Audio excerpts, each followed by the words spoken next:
हरे कृष्णा। जगत गुरु श्रील प्रभुपाद की जय। सो आज हम श्रीमद् भागवतम के 5वें स्कंद के पहले अध्याय पर डिस्कशन करेंगे।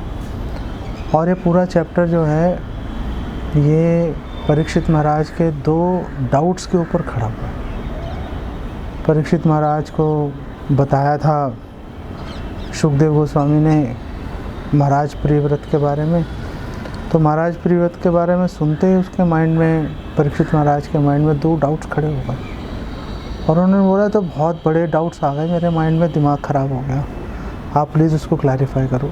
तो आपको वो दोनों डाउट्स बताएंगे, फिर उसका सोल्यूशन बताएंगे और फिर उसका रीज़न बताएंगे। तो बताने से पहले आपको हिस्ट्री बता दें कि आखिर ये महाराज प्रियव्रत है कौन। तो अगर आपने कभी कहावत सुनी हो कि मैं दिन को रात बना दूंगा, रात को दिन बना दूंगा, तो ऐसा कोई आदमी दिखा नहीं आज तक जिसने दिन को रात और रात को दिन बनाने की बात करे। लेकिन महाराज प्रियव्रत वो व्यक्ति हैं जिन्होंने दिन को रात और रात को दिन बना दिया था। तो सूर्य देव का पीछा किया था उन्होंने अपने रथ पे बैठ के, और पीछा करने के दौरान उन्होंने पूरी पृथ्वी को 7 द्वीपों और 7 समुद्रों के अंदर डिवाइड कर दिया था। उनके रथ के पहियों से डिवाइड हो गए, 7 द्वीप बन गए, 7 समुद्र बन गए, और फिर उन्होंने आगे उसको बांटा। ये कौन है महाराज प्रियव्रत? महाराज प्रियव्रत जो हैं वो स्वयंभू मनु के पुत्र हैं। तो बेसिकली स्वयंभू मनु के पुत्र, अगर आपको पता हो, जैसे उत्तानपाद हैं महाराज ध्रुव के जो पिता हैं। तो अभी तक हमने महाराज ध्रुव के बारे में सुना था कि ब्रह्मा जी हैं, ब्रह्मा जी से स्वयंभू मनु आए, स्वयंभू मनु से फिर प्रियव्रत, उत्तानपाद। तो प्रियव्रत बड़े थे, उत्तानपाद छोटे थे। तो स्वयंभू मनु ने बोला आप प्लीज़ एक्सेप्ट कीजिए, आप संभालो अब राजपाट, आपका अब टाइम आ गया, मैं अब सौंपना चाहता हूँ। लेकिन प्रियव्रत जो हैं वो नारद जी से शिक्षा ले रहे थे, और नारद जी से शिक्षा लेते लेते तत्वदर्शी हो गए वो। उनको क्लैरिटी आ गई कि संसार बेकार है, उसमें कुछ रस नहीं है, इससे बाहर निकलने का साधन ढूंढो। तो उन्होंने राज्य लेने का कोई उन्होंने डिज़ायर नहीं दिखाई। तो स्वयंभू मनु ने कहा चलो ठीक है, कोई बात नहीं, मेरे पास ऑप्शन है। उन्होंने उत्तानपाद को राज्य सौंप दिया आगे से। फिर ध्रुव महाराज आए, फिर आगे चलते चलते जो है प्रचेतस तक पहुंच गए। प्रचेतस के बाद कोई और क्वालिफाइड राजा नहीं मिला। तो बात वापस घूम के स्वयंभू मनु पे आ गई, क्या करते हैं। तो स्वयंभू मनु अब वापस इनके पास आए, महाराज प्रियव्रत के पास। तो महाराज प्रियव्रत कहाँ थे? वो गंधमादन पर्वत पर बैठे थे, नारद जी से शिक्षा ले रहे थे, सुन रहे थे, सुख से परिपूर्ण। तो स्वयंभू मनु ने इनको बोला कि देखो भाई, कोई क्वालिफाइड बंदा नहीं है, आपकी सर्विस है, आप राज्य को संभालो। स्वयंभू मनु खुद संभालना नहीं चाह रहे, आप देखिए, उनको राज्य संभालने की कोई उनके मन में डिज़ायर नहीं है। इतना बड़ा राज्य, आजकल के जो पॉलिटिशियंस हैं आप देखो, मरते दम तक चिपके रहते हैं उससे, राज्य से। मनमोहन सिंह को मैंने देखा, बड़े आदरणीय है वैसे, लेकिन इतनी बुरी हालत हो गई थी, फिर भी बैठे रहे प्राइम मिनिस्टर की कुर्सी पे जब तक उनको चुनाव होके बाहर नहीं कर दिया उस कुर्सी से, जबकि कुछ खास कर भी नहीं पाए। बाइडन है, जो बाइडन अमेरिका का प्रेसिडेंट है, मतलब चलते चलते गिर जाता है, लेकिन फिर भी पकड़ा हुआ उसने कुर्सी को। और वो अभी तो ये कह रहा है, भूल जाता है, बात करते करते भूल जाता है, लेकिन अभी भी कह रहा है कि मैं अगला चुनाव भी लड़ूंगा, अगले 4 साल का और चुनाव लड़ूंगा। अरे भाई, कब तक आप उसको पकड़ के रहोगे? लेकिन स्वयंभू मनु ऐसा नहीं सोच रहे थे। उन्होंने कहा पकड़ाओ राज्य, टाइम आ गया, आगे क्वालिफाइड बंदा मिल गया, बात ख़त्म हो गई।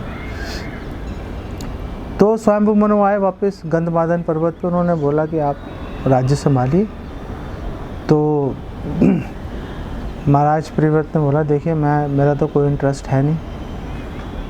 तो अब वहाँ पे एक डिस्प्यूट खड़ा हो गया वहाँ पर। अब डिस्प्यूट खड़ा हो गया, एक तरफ नारद जी हैं, वो बोल रहे सन्यासी बनो, एक तरफ स्वयंभू मनु है, वो बोल रहे हैं कि वर्णाश्रम धर्म के अंदर अब गृहस्थ आश्रम में प्रवेश करो, राज्य पाठ संभालो, प्रजा का कल्याण करो।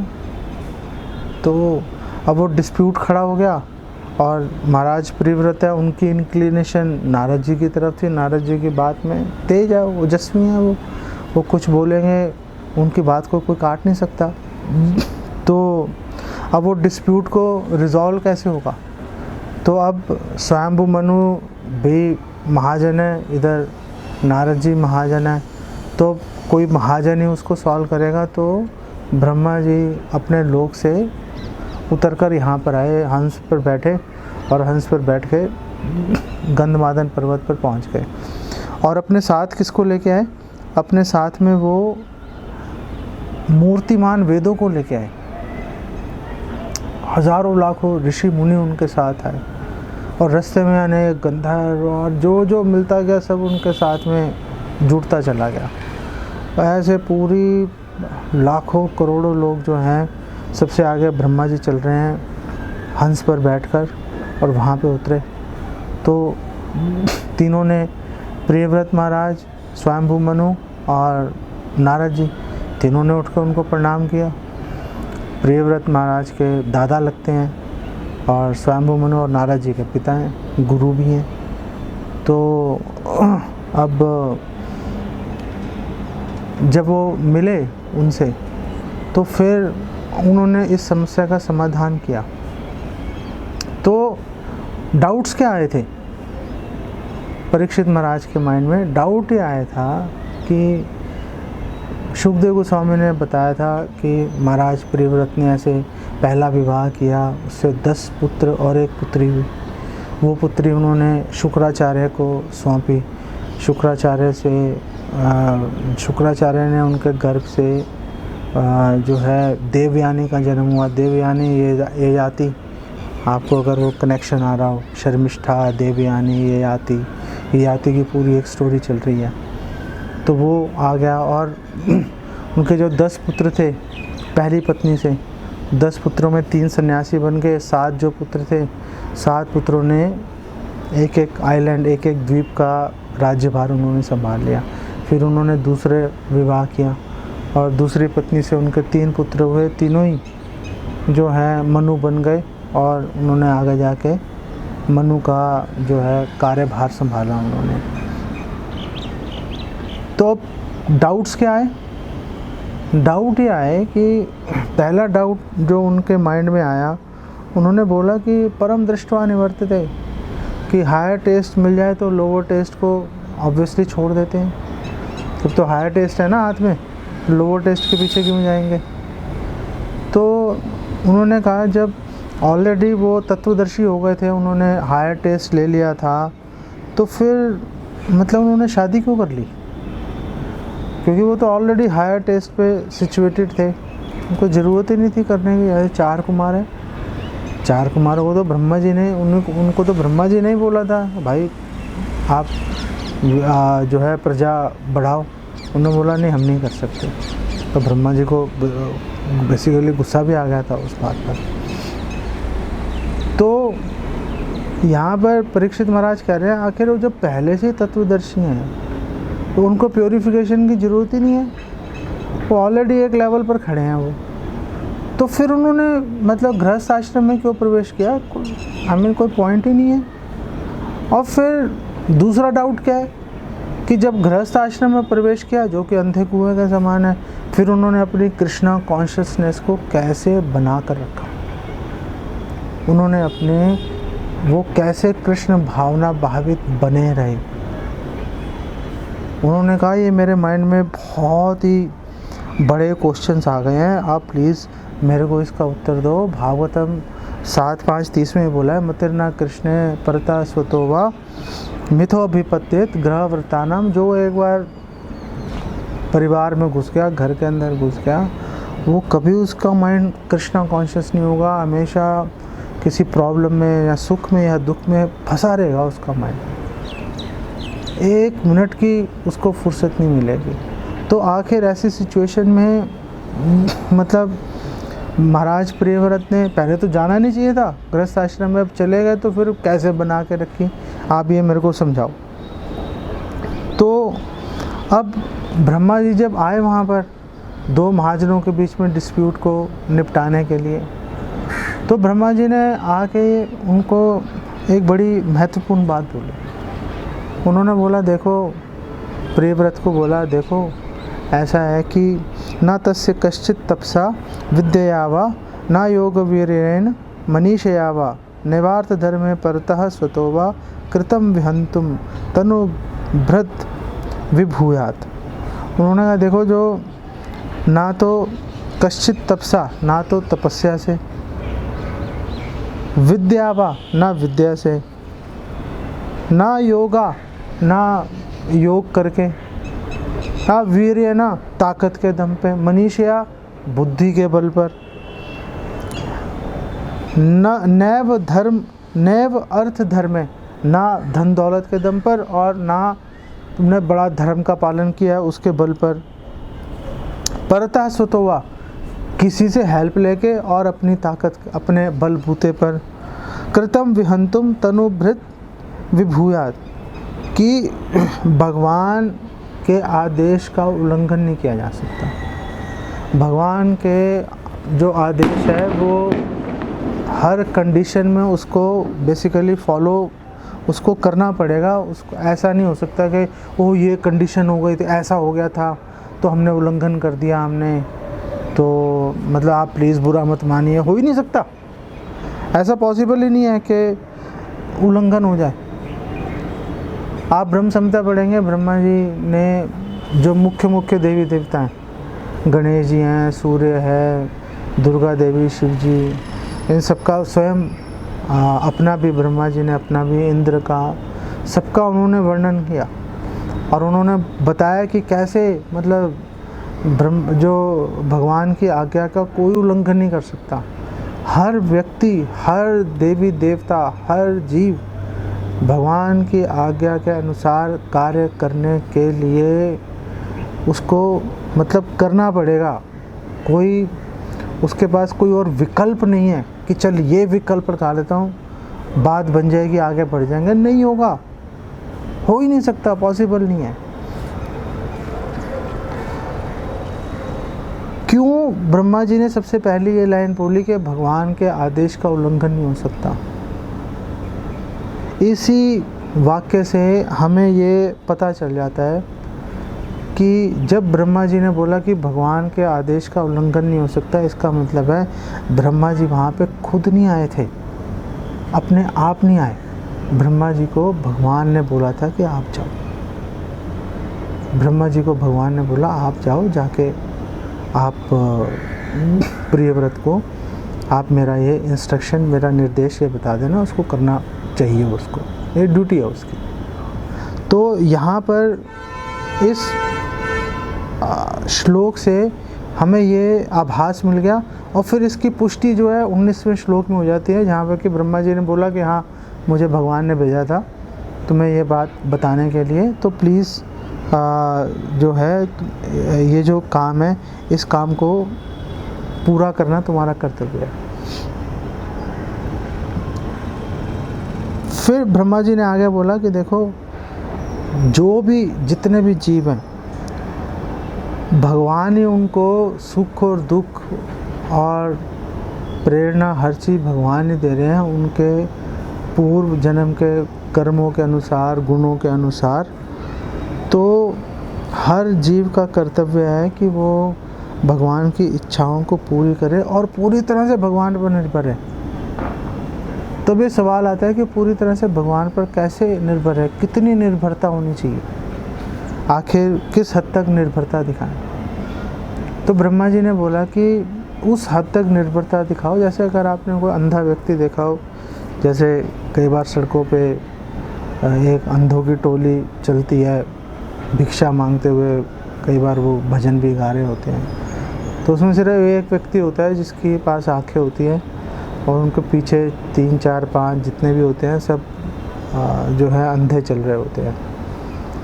तो सब ने उसके कंधे पे हाथ रखा होता है एक के पीछे एक, और वो चल रहे होते हैं और उनको पूरा विश्वास है कि भाई ये हमें ठिकाने पे, ये हमें सही जगह लेके जा रहा है। तो उनको पूरा चक्कर कटवाएगा वो जिसके पास आँखें हैं और वापस शाम को अपने आश्रम में भी पहुंचा देगा उनको। तो ब्रह्मा जी ने कहा कि इतना सरेंडर होना चाहिए जितना एक अंधे को आँखों वालों पे होता है। जैसे एक अंधा है, वो आँखों वाले का उसने सहारा ले लिया, उसको पकड़ लिया और उसका हाथ उसके कंधे पे हाथ रख दिया, फिर तो जहाँ वो लेके जाएगा उसके साथ में चलता रहेगा। इतना सरेंडर चाहिए। इसका मतलब है कि जो भगवान कह रहे हैं बस कर दो उसको, उसमें किंतु परंतु करने का कोई पॉइंट नहीं है। अब यहाँ पर श्रील प्रभुपाद ने जो समय है, समय को दो भागों में डिवाइड कर दिया। पास्ट जो पहले अभी तक हो चुका और जो आज से आगे हो रहा है, दो में डिवाइड कर दिया।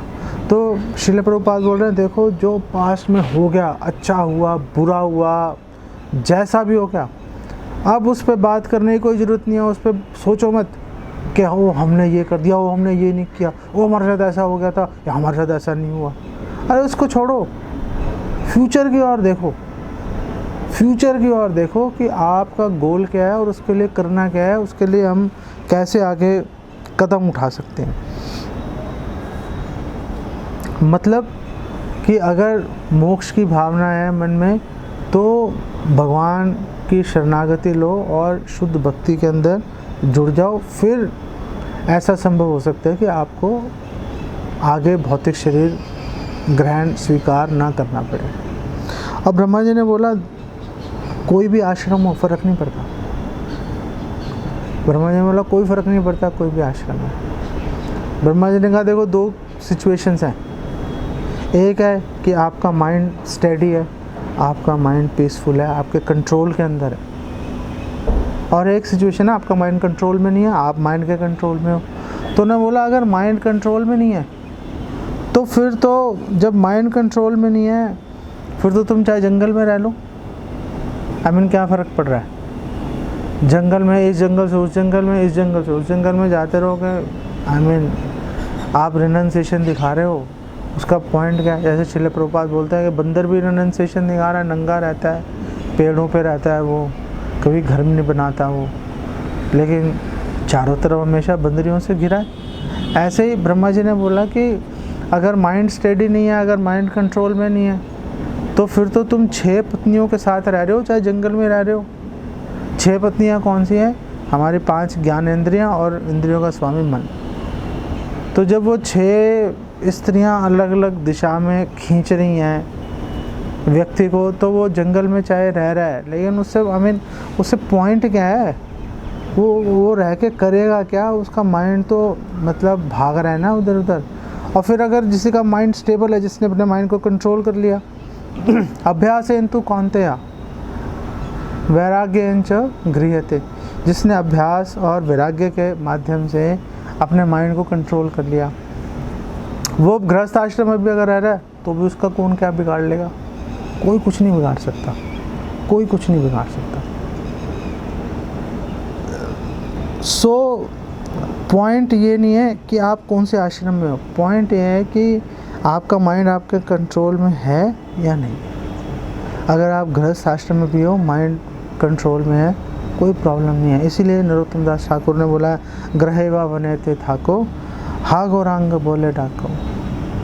कि आप कहीं रहो, घर में रहो, वन में रहो, नित्यानंद प्रभु की जय, गौरांग महाप्रभु की जय बोलते रहो, बात खत्म हो जाएगी। तो ब्रह्मा जी ने बोला कि भाई कोई फ़र्क नहीं पड़ता, कोई फ़र्क नहीं पड़ता, तुम यहाँ रहोगे वहाँ रहोगे। अब भगवान का आदेश है आपको कि आप गृहस्थ आश्रम में प्रवेश करो, बात ख़त्म हो गई। तो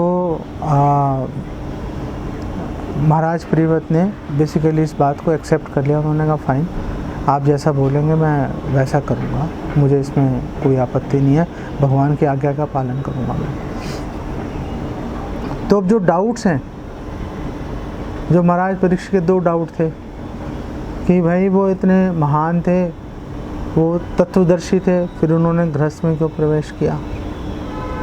और दूसरा क्वेश्चन ये था कि गृहस्थ में प्रवेश करके कृष्णा कॉन्शियस कैसे रहे, कृष्ण भावना भावित कैसे रहे, भक्ति को कैसे मेंटेन करके चले।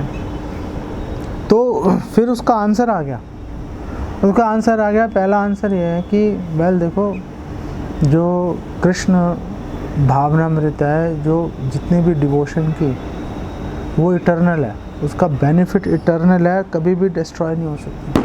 जैसे भगवद गीता 2:40 में बोला है, नेहा विक्रम नाशोस्ति प्रत्यवाय न विद्यते, कि ना तो नाश होगा ना घटेगी, बात ख़त्म हो गई।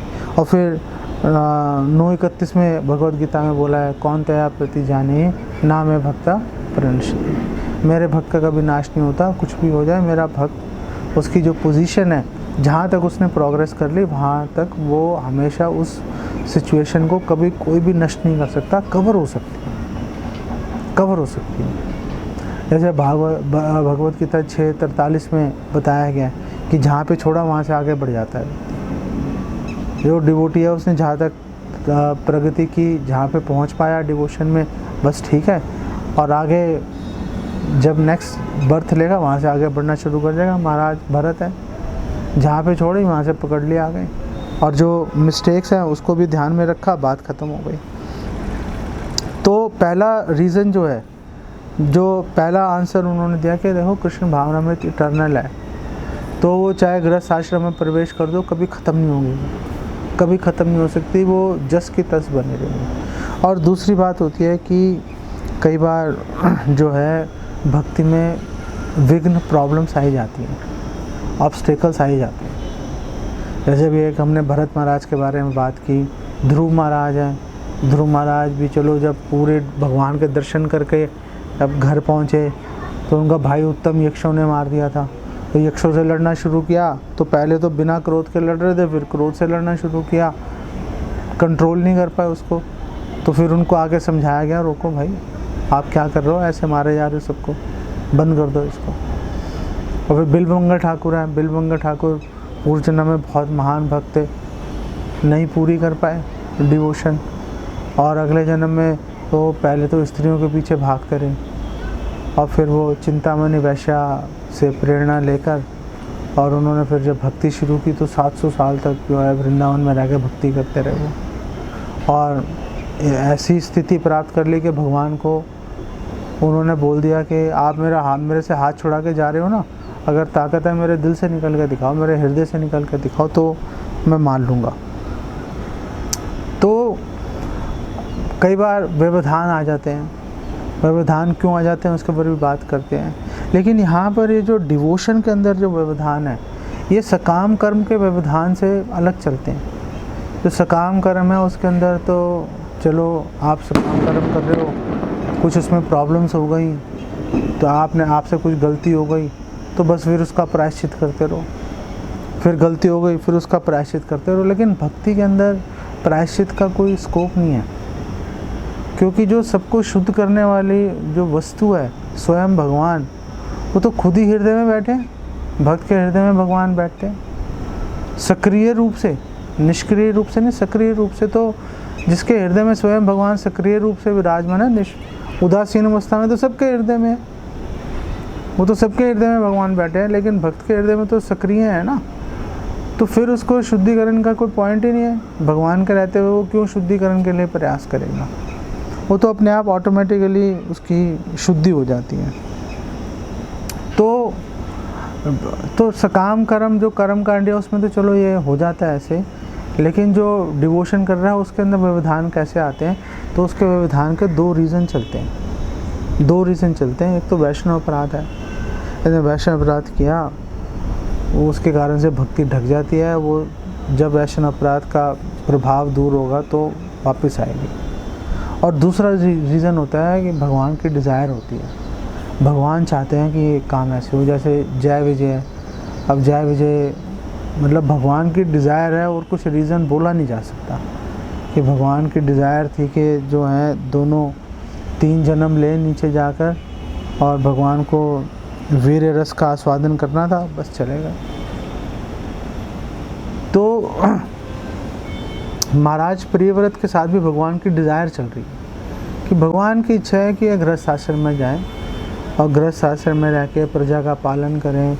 और यहाँ पर इस अध्याय में बताया है कि जहाँ पर भी जो व्यक्ति भी वर्णाश्रम धर्म का, वेदों का उल्लंघन कर रहा है, तो महाराज प्रियव्रत के डर से भागता था फुल स्पीड से, और अगर महाराज प्रियव्रत को पता चल जाएगा कि हाँ भाई ये कोई उल्लंघन चल रहा है, तुरंत उसको रेक्टिफाई करते थे, तुरंत उसका समाधान करते थे कि भाई ये यहाँ नहीं चलेगी ये बात। तो अब प्रश्न है कि कैसे जो महाराज प्रियव्रत हैं या कोई भी और डिवोटीज़ हैं उनके मतलब हम भी तो उससे शिक्षा ले रहे हैं ना, तो आखिर कैसे वो कृष्ण भावना भावित बने रहे। वो कृष्ण भावना भावित बने रहे क्योंकि उन्होंने दो काम किए, उन्होंने दो काम किए। हमेशा भगवान के चरण कमलों का स्मरण करते रहे और गुरु की आज्ञा के अनुसार उन्होंने कार्य किया। गुरु ने बोला कि आप गृहस्थ आश्रम में प्रवेश कर जाओ, कर गए। गुरु ने बोला कि अगर नहीं करना तो बात ख़त्म हो गई, गुरु ने बोला करना है तो कर दो। तो क्योंकि उन्होंने भगवान के चरण कमलों का स्मरण करते रहे और क्योंकि उन्होंने गुरु की आज्ञा का पालन किया, इसलिए कभी भी जो है वो बिविल्डर कंफ्यूज नहीं हुए। और फिर आगे जाके इसी अध्याय में बताया कि किस प्रकार उन्होंने जो है अनेकों वर्षों तक उन्होंने राज्य का सुख उन्होंने भोगा, अपनी पत्नियों को, बच्चों को उन्होंने अच्छी एजुकेशन दी, उनका पालन पोषण किया, ध्यान रखा, प्रेम दिया उनको, लेकिन विद डिटैचमेंट, वैराग्य के साथ में। और फिर उचित समय आने पर भगवान की दया से तदामी बुद्धि योगम, तब भगवान ही वो माइंड में थॉट, वो प्रेरणा डाल देते हैं, अपने आप उनके जो मन के अंदर वैराग्य की भावना आ गई। तो उन्होंने सोचा ये क्या, मैंने अपना पूरा जीवन वेस्ट कर दिया, मैंने ये राज्य पाठ संभालने में सारा जीवन अपना ख़राब कर दिया, अब मैं और नहीं कर सकता। तो उन्होंने तुरंत अपना राज्य पाठ त्यागा और भगवान की भक्ति करने के लिए वापस उन्होंने वन में प्रवेश किया। अब यहाँ पे एक और महत्वपूर्ण बात है कि जब ब्रह्मा जी ने बोला महाराज प्रियव्रत को शुरू में कि देखो भाई, आप भगवान की आज्ञा है कि आप गृहस्थ आश्रम में प्रवेश कर जाओ, तो धर्मम तो साक्षात भगवत परिणीतम, भगवान की आज्ञा ही धर्म है। अब धर्म का पालन, धर्म की सुरक्षा, धर्म का पालन आप अधर्म से तो कर नहीं सकते। तो जब भगवान की आज्ञा है तो फिर उसका पालन ही धर्म है। वो नहीं करेंगे तो हम बोले नहीं हम तो अड़े रहेंगे, तो फिर भगवान को संतुष्ट करना थोड़ा सा मुश्किल हो जाता है। तो जब ब्रह्मा जी ने बोला महाराज प्रियव्रत को कि आप गृहस्थ आश्रम में प्रवेश करो, तो नारद जी और महाराज प्रियव्रत दोनों इसके अगेंस्ट थे, लेकिन उन दोनों ने प्रसन्नता पूर्वक इसको स्वीकार किया। ब्रह्मा जी ने ये नहीं बोला कि क्या मैंने इतना प्रीचिंग किया था, आप छीन के ले गए उसको, अच्छे भले सन्यासी को आपने गृहस्थ में घुसा दिया, आपने सारी मेरी मेहनत ख़राब कर दी। ऐसा नारद जी ने बिल्कुल नहीं सोचा। महाराज प्रियव्रत ने भी बिल्कुल इस प्रकार का विचार नहीं लाए कि वो देखो मेरा फॉल डाउन करवा रहे हैं जानबूझ के, नहीं। भगवान का आदेश आ गया, गुरु के माध्यम से बात ख़त्म हो गई, आप प्रवेश करो गृहस्थ आश्रम में। और अगर गुरु बोले कि नहीं आप ब्रह्मचारी बने रहो या वानप्रस्थ ले लो, तो फिर तुरंत बिना किसी सोचे समझे उसको कार्यान्वित कर देना चाहिए। गुरु की आज्ञा अगर हम पकड़ के चलेंगे, कभी हमें लाइफ के अंदर कभी प्रॉब्लम नहीं आएगी, कभी कन्फ्यूजन नहीं आएगी। हमेशा हम कृष्णा कॉन्शियस बने रहेंगे, भगवान की भक्ति में आगे बढ़ते रहेंगे। श्वेताश्वतर उपनिषद में इसी के ऊपर बोला गया है, यस्य देवे परा भक्ति यथा देवे तथा गुरु तस्य ते कथिता ही अर्था प्रकाशन्ते महात्मना, कि जो लोग जिनका पूरा दृढ़ विश्वास होता है भगवान और गुरु के अंदर, उनको वेदों के जो हमारे ग्रंथ हैं उनका सारा सार उनको पूरी तरह से उनके हृदय में प्रकाशित हो जाता है, उनको बहुत अधिक अलग से प्रयास नहीं करना पड़ता। तो ये जो चैप्टर है 5वें स्कंद का पहला अध्याय, ये भगवान और गुरु के आदेश का पालन करने की महत्व को बता रहा है। ये बता रहा है कि आप किसी भी आश्रम में रहो वो इम्पोर्टेंट नहीं है, इम्पोर्टेंट गुरु का आदेश होता है। अगर ये बात को समझ गया तो फिर भक्ति में बाधाएं आने की संभावना कम हो जाएगी। फिर तो आप बड़ी आसानी से भक्ति करते रहोगे, चाहे किसी भी आश्रम में रहो। गुरु को संतुष्ट किया, बात खत्म हो जाती। इसको यहीं पे विराम देते हैं। जगत गुरु श्रील प्रभुपाद की जय। हरे कृष्णा।